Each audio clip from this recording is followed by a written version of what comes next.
So now, what does your average German think about all this tax evasion and banking secrecy? We sent a team onto the streets of the German capital to find out.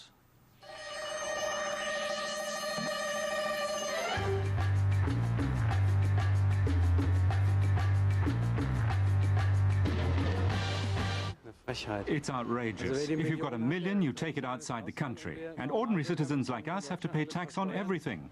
These are people who earn a lot of money and are supposed to be role models. So I find it very hard to understand. It seems to me as if they've lost all contact with reality.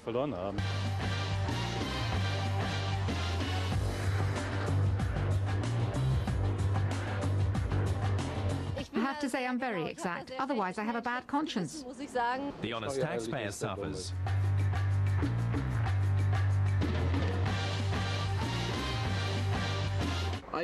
You really shouldn't do it, that's for sure.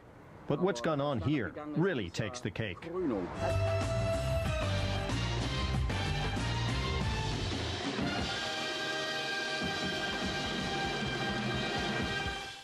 Estimates put the damage to the German state caused by tax evasion at some 30 billion euros a year. That means the latest scandal involving Liechtenstein and Deutsche Post CEO Klaus Zumwinkel is probably just the tip of the iceberg. It's certainly not the first high-profile financial scandal in Germany in recent decades. Here's a look at how some of the mighty have fallen. In 1984, Otto Lambsdorff, West Germany's economics minister, was sacked as a result of a financial scandal. The wealthy German-Austrian industrialist Friedrich Karl Flick had paid Lambsdorff several $100,000 Deutschmarks for political favors.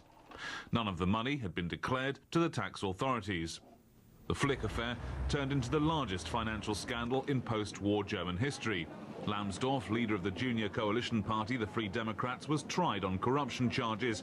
He was found guilty of tax evasion and fined 180,000 Deutschmarks.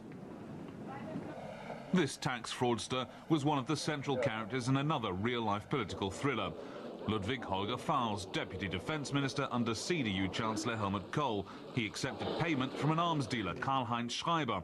Schreiber paid Pfahls €2 million in connection with a deal to sell armoured vehicles to Saudi Arabia. The money was paid into an anonymous Swiss bank account, and again, no tax was paid.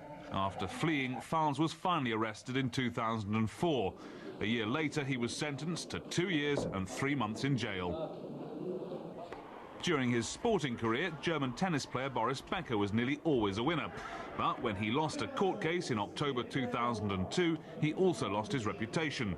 Becker had transferred his official residency to the tax haven Monaco, but in fact continued to live in Munich.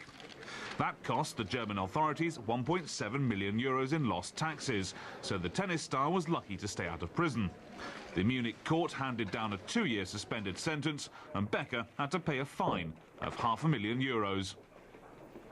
One of the biggest tax investigations of an individual was the recent case of investment fund manager Andreas Schmidt.